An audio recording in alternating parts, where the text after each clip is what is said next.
wabarakatuh. Alhamdulillahirrahmanirrahim. Pada sore hari ini kami dari kelompok 1 berkesempatan untuk melakukan wawancara mengenai sistem informasi kesehatan di praktek mandiri bidan. Nah, pada kesempatan kali ini kami akan melakukan wawancara di praktek mandiri bidan di Bidan Eka Setiawati SPRK. Nah, mari kita simak video vlog dari kelompok kami. Assalamualaikum warahmatullahi wabarakatuh. Waalaikumsalam warahmatullahi wabarakatuh. Sebelumnya saya ucapkan terima kasih kepada Bidan Eka Setiawati yang telah memberikan izin pada kami untuk melakukan wawancara terkait dengan tugas mata kuliah sistem informasi kesehatan. Sebelumnya perkenalkan, kami dari mahasiswa Jurusan Kebidanan Universitas Muhammadiyah Semarang yang akan melakukan wawancara pada sore hari ini. Kami mohon maaf sebesar-besarnya jika nanti kami mengajukan berbagai pertanyaan. Untuk mempersingkat waktu dan mengingat waktu sudah sumber sore, maka wawancara kita mulai sekarang aja ya Bu. Ya, silakan. Di sini untuk pertanyaan pertama yaitu bagaimana informasi kesehatan bidan sistem informasi kesehatan yang di sini tentunya kita pakai media sosial yang sudah sering digunakan ya, yang saat ini menjadi primadona masyarakat dari kalangan biasa, kalangan kecil sampai kalangan atas, biasanya pakai video atau WhatsApp ya. Jadi kalau di WhatsApp itu saya juga ambil satu untuk memberikan informasi atau apapun tentang PMD. Kemudian di Instagram juga dan ini mulai merambah ke TikTok. Selain sistem informasi yang sudah kita ini ya, adanya platform bidan yang tentunya sesuai dengan standar, sehingga ketika orang lewat itu ada PMD kita. Terus selain itu ya dari mulut ke mulut ya. Jadi istilahnya kalau orang Jawa kebetulan. Jadi ketika kita memberikan pelayanan yang terbaik, pastinya pasien atau klien yang kita layani mereka kan bercerita kepada saudara, kepada tetangga, dan itu banyak sekali pasien yang datang yang awalnya nggak kenal, kemudian ini dari teman saya Bu, dan tentu juga dari Google. Nah, nanti kalau misal di search di Google cari PMD Eka Setiawati itu akan muncul. Nah, di Google itu juga banyak sekali pasien yang awalnya iseng-iseng nyari bidan terdekat, kemudian muncul nama saya, akhirnya datang. Itu salah satu sekian banyak informasi yang bisa saya berikan untuk ini kelangsungan untuk informasi apapun tentang PMD. Jadi jelas? Jadi kalau gitu saya lanjutkan pertanyaan dulu ya Bu. Ya, silakan. Untuk pertanyaan dulu yaitu bagaimana cara Ibu meningkatkan kualitas pengolahan data dan informasi kesehatan kebidanan di tempat itu? Jadi memang yang namanya praktek mandiri bidan, apalagi saya menurutnya itu harus punya inovasi, harus punya sesuatu yang baru, harus punya sesuatu yang menarik, sehingga bidan ini banyak sarana kesehatan, sarana pelayanan kesehatan lebih banyak, gimana supaya pasien itu tertarik dengan kita, kan begitu ya. Jadi kalau untuk misalnya di WhatsApp atau di saya nggak asal pilih, biasanya saya model diedit kayak gitu biar menarik, terus bisa kita juga buat short video kayak gitu.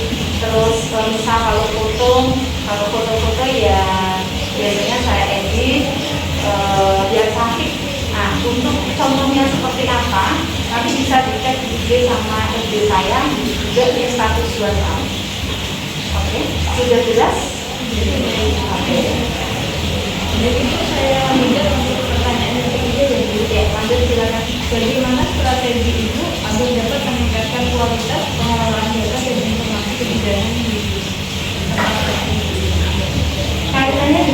strategi untuk meningkatkan kualitas ya. Selain itu tadi ya, berarti mengedit itu tadi. Jadi segala sesuatu yang kita berikan pelayanan kita lakukan dokumentasi. Jadi salah satu contoh strategi misal strategi persalinan. Nah di persalinan itu kita memang ini ya, kita berikan free untuk photoshoot jadi seperti itu. Kemudian untuk kontrol kita kasih free. Terus kemudian untuk jasa pindik, jasanya aja ya, kalau artinya buat sendiri ya. Untuk jasa pindik kita juga free, bonus ya bisa. Dan itu hanya kita berikan untuk pasien yang melahirkan di PMDK seperti itu. Kemudian ada lagi misal pasien dengan baby message. Nah kami juga melayani baby message, stimulasi relaksasi, kita nanti dokumentasi.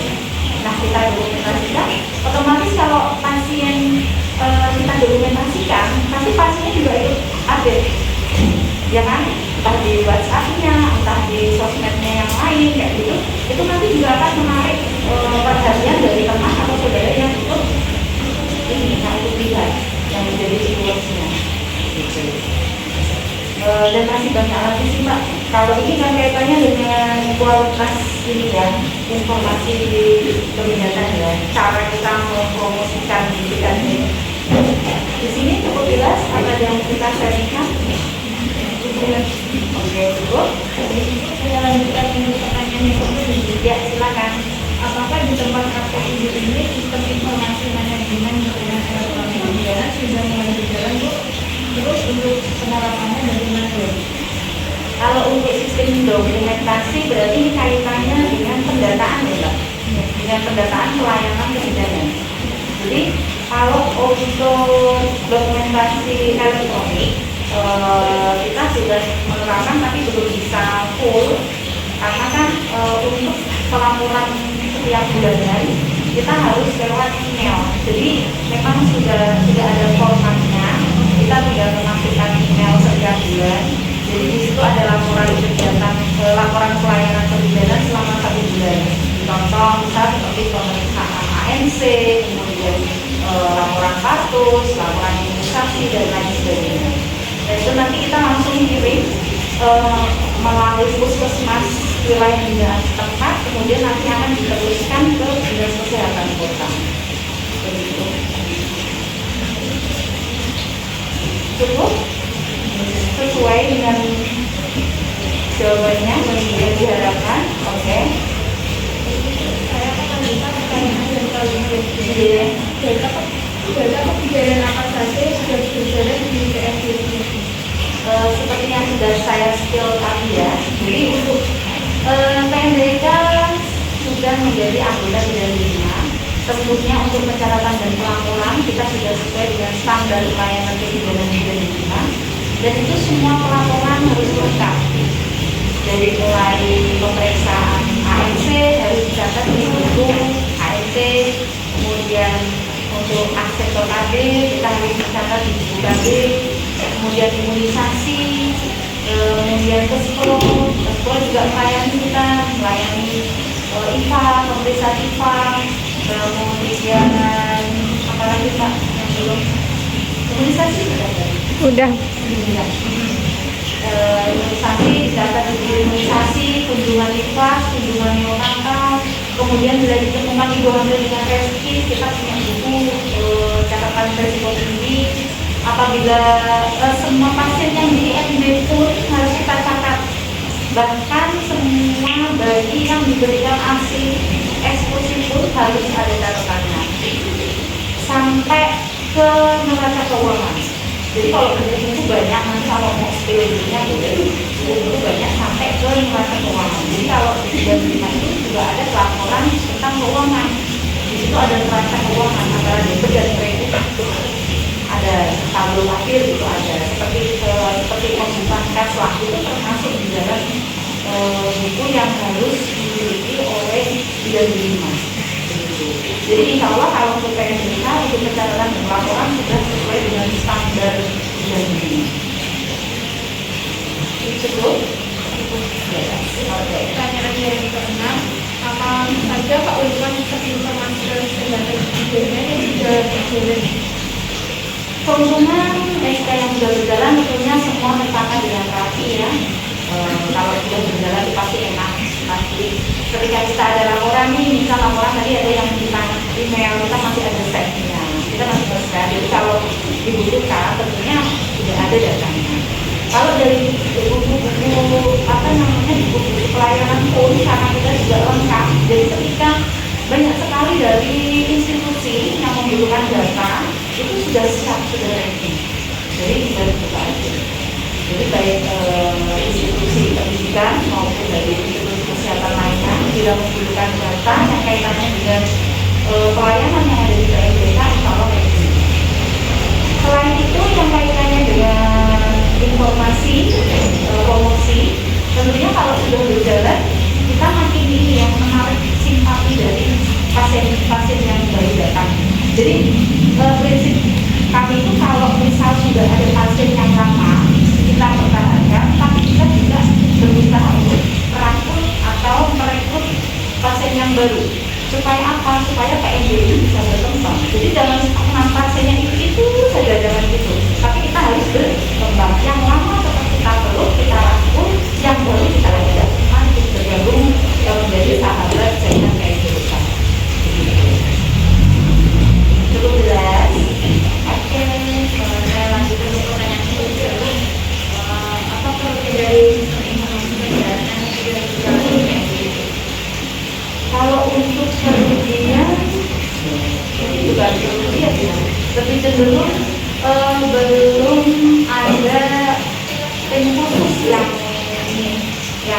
mengerjakan. Jadi misal gini, kalau dari sistem pelaporan kita memang sudah ada ya bagian pelaporan untuk pendataan ada, kita beri tugas. Cuman khusus yang sosmed ini memang kalau untuk sosmed beberapa sarana pelayanan kesehatan kan punya sendiri, punya sosmed sendiri. Kebetulan kalau saya belum ada, jadi istilahnya pribadi. Jadi HP saya sendiri. Jadi yang memang saya suka edit, saya suka upload, saya suka menulis sosmed. Jadi cenderungnya saya sendiri. Belum terbentuk kayak khusus ini loh, khusus PMDK gitu belum. Jadi masih yang kaitannya dengan kegiatan saya sendiri maupun kegiatan dari PMD. Jadi masih ini. Tentunya meskipun ini bukan pure misal kayak sosmednya PMD misalnya, tetapi saya menempatkan diri bahwa saya ini bidan. Ini juga buka praktek. Saya buka sosmed bukan hanya sekedar update galau-galau, update pamer apapun tidak, tapi memang kaitannya kita mengajak ke kebaikan, kita memberikan informasi. Jadinya saya bisa menempatkan diri. Nah, jadi maksudnya itu kita update status atau update ilmu itu sesuai dengan yang dibutuhkan masyarakat. Jadi tidak update yang galau-galau gitu. Paham ya maksudnya ya? Ada kan hanya update-nya sesuatu yang galau, sesuatu apa tidak?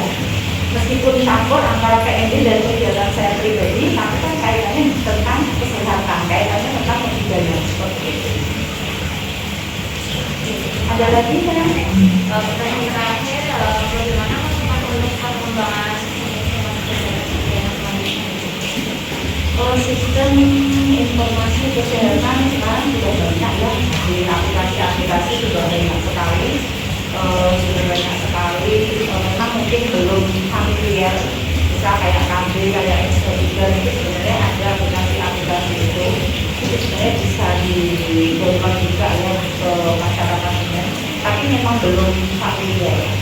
Kemudian kalau masukannya seperti apa, sebenarnya misal semua pendataan dilakukan secara elektronik itu jauh lebih baik dan meringankan. Cuma memang belum bisa diterapkan oleh semua fasilitas pelayanan kesehatan. Apalagi yang mana fasilitas pelayanan kesehatan tersebut mandiri. Kalau mandiri seperti saya ini kan semua sendiri ya, tidak istilahnya tidak ada subsidi atau apapun gitu yang murni kita sendiri seperti itu. Oke. Ada lagi yang mau kita sharingkan? Acara wawancara pada sore hari